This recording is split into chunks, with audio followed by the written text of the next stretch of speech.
Hi everyone, welcome to my channel. My name's Brittany at Coslet Candle Co. and I make videos all about everything you need to run a candle business. Today I want to talk to you a little bit about wax. So wax has given me more of a headache than anything else I've ever done with candles, only because it was so frustrating trying to find the right wax that works for me. I started with 100% natural, and I think that's where I went wrong. And I had ended up with a bunch of frosting, craters up the wazoo. The wax would not adhere to the side of the jar. So it just took me forever to finally find the right wax that works for me. And when I first started, I didn't know too much about single pour waxes. And I am so glad that I have studied a little bit and have chosen a single pour wax. It's made 1,000% of the difference. So before we start, I wanted to talk to you a little bit about what a single pour is. And basically what a single pour wax does is it adheres to the glass. It doesn't frost, which is basically fat congealing on top of the candle as it cools. You'll see that a lot with soy wax. Single pours do not have any sort of frosting. They won't have craters. It'll be a smooth top and you won't have to worry about glass adhesion. So that's something to look for and study on. I use a single pour coconut soy wax and I absolutely love it.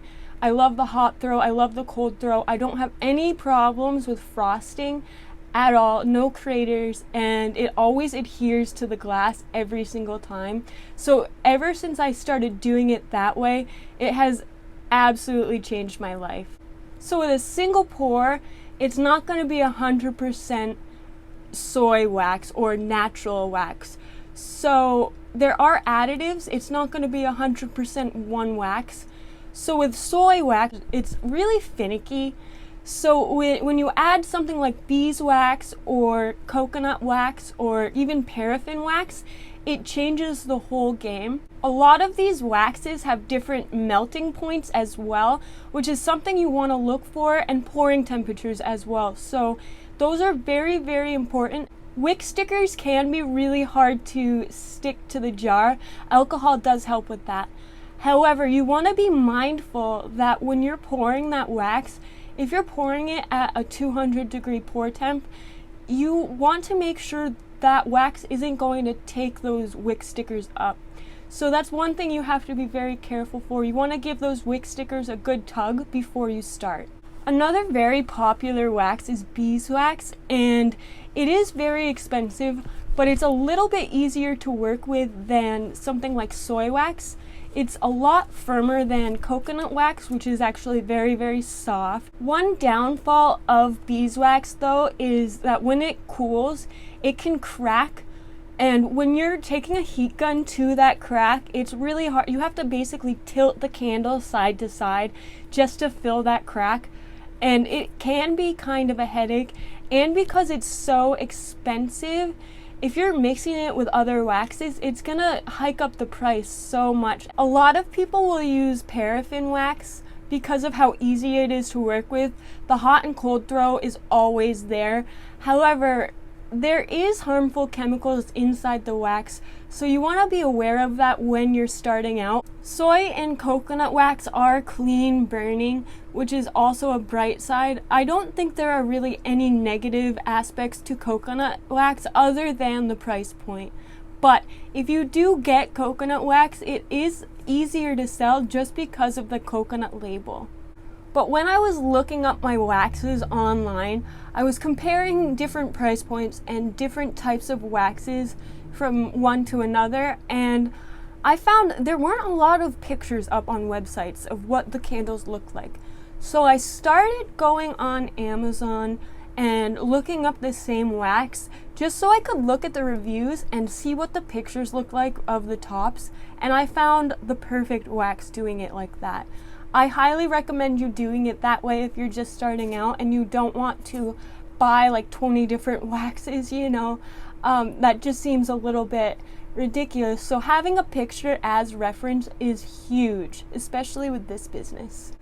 coming back to the coconut soy wax, it is very, very soft, so it's harder to work with, and you definitely don't want to put it in a tart container. It's definitely for votives and stuff like that. A lot of people will use coconut apricot wax, and it is a little bit more pricey, but it is a big sell point, so that's something to consider when looking at waxes. Okay everyone, I think I got everything I wanted to cover.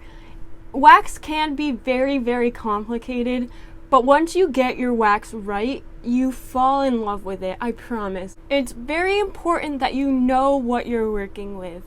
I promise if you do your research, you're going to save yourself so much time and money, and you're going to feel so much better, less headaches, I promise you. It's important to know what you're working with. You want to know your pour temperatures, you want to know your mixing temperatures, you want to know everything it is about that wax, and that's just going to make sure you have a better end product. I wanted to keep today's video short and sweet.